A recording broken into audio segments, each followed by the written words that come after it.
Un gymnase détruit par un incendie criminel à Villefranche. Un jeune est placé en garde à vue. La réserve de la gendarmerie voit la demande doublée. Baptême de promotion aujourd'hui. Enfin, le Loup se prépare à recevoir du lourd. Toulon, ce sera ce dimanche. C'est un bâtiment ancien des années 70, dont effectivement l'assature était facilement inflammable, avec notamment du bois, avec aussi des goudrons en terrasse, ce qui explique la propagation qui a été très rapide. L'origine criminelle de l'incendie du gymnase Bellini à Villefranche-sur-Saône est confirmée aujourd'hui. L'équipement a été dévasté par le feu dans la nuit de lundi à mardi, sans faire de victimes. J'ai été surpris et choqué d'un tel événement, car ce gymnase avait été rénové récemment, qui fonctionnait bien.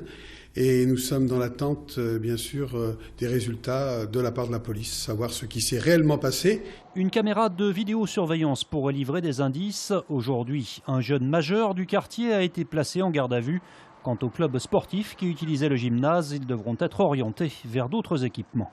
Le bâtiment devra être complètement détruit et cela n'est pas sans conséquence, mais la ville de Villefranche est bien assurée et je voudrais justement rassurer les contribuables caladois. Il n'est pas possible aujourd'hui de pouvoir énoncer le coût du sinistre, puisque le coût du sinistre c'est un bâtiment, mais c'est surtout un bâtiment à reconstruire et qu'il faudra donc envisager dans les mois et dans les années qui viennent.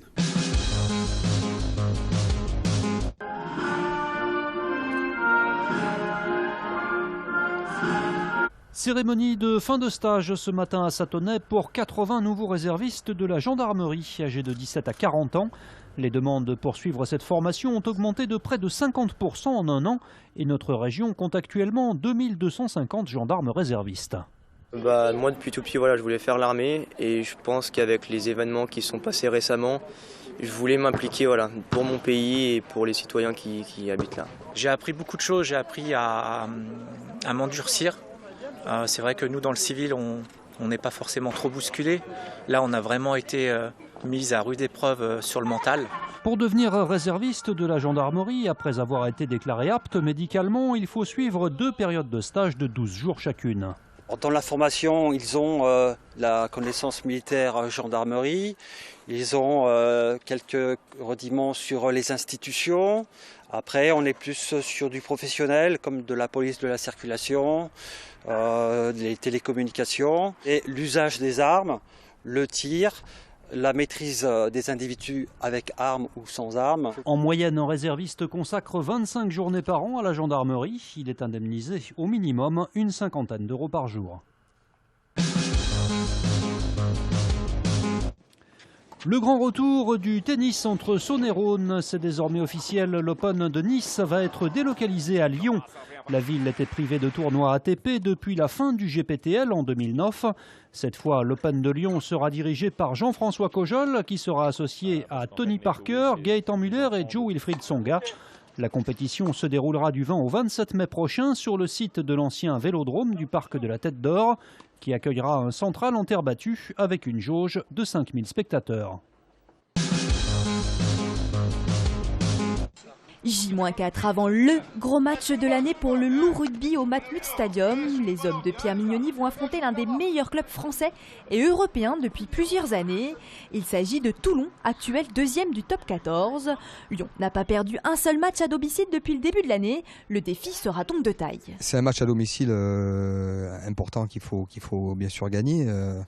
Parce que ça nous remettrait au classement certainement dans les 8 premiers. Donc voilà, il ne faut pas se mettre une pression inutile. Comme j'ai dit, c'est un grand match de rugby face à une équipe qui a des joueurs de très haut niveau. Un match qui aura une saveur particulière car 7 joueurs du Loup sont anciens toulonnais. Côté billetterie, les places pour ce match se sont arrachées. Le stade sera donc totalement plein. J'ai vu qu'il y avait du monde ce matin qui est venu à l'entraînement. Il y a un peu plus de journalistes aussi également. J'avais connu ça, pas assez à mon goût d'ailleurs, mais j'avais connu ça un petit peu à Toulon en me déplaçant avec l'équipe. Loup-Toulon, ce sera dimanche prochain à 16h15.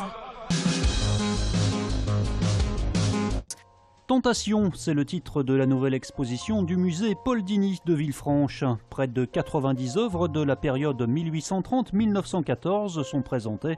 Certaines prêtées par le musée d'Orsay. Le nu y tient bien sûr une part importante. Nu qui en fait se libère progressivement des visions allégoriques, c'est-à-dire qu'on n'est plus devant que des nus mythologiques, on n'est plus devant Vénus, on est simplement devant une femme nue, justement déployant les charmes de son corps sous une tonnelle, sous un arbre, ou exprimant en effet le plaisir charnel. Mais d'un point de vue artistique, ce thème de l'appel des sens est bien plus vaste. Et puis progressivement est venue cette question aussi, comment en fait les 5 sens, la question de la gourmandise vue par le goût, l'odorat, enfin tout ce qui en fait permet en fait d'éveiller nos sens est représenté. Donc progressivement en fait le champ s'est élargi en termes de sélection de tableaux, et la question aussi de la tentation de l'ailleurs, quelque chose qui va vous transporter. Et puis en dernier lieu l'Orient. L'Orient vu par les peintres qui va donner lieu à ce style en peinture occidentale qui s'appelle l'orientalisme. L'exposition Tentation, l'appel des sens est à découvrir au musée Paul Digny de Villefranche jusqu'au 12 février.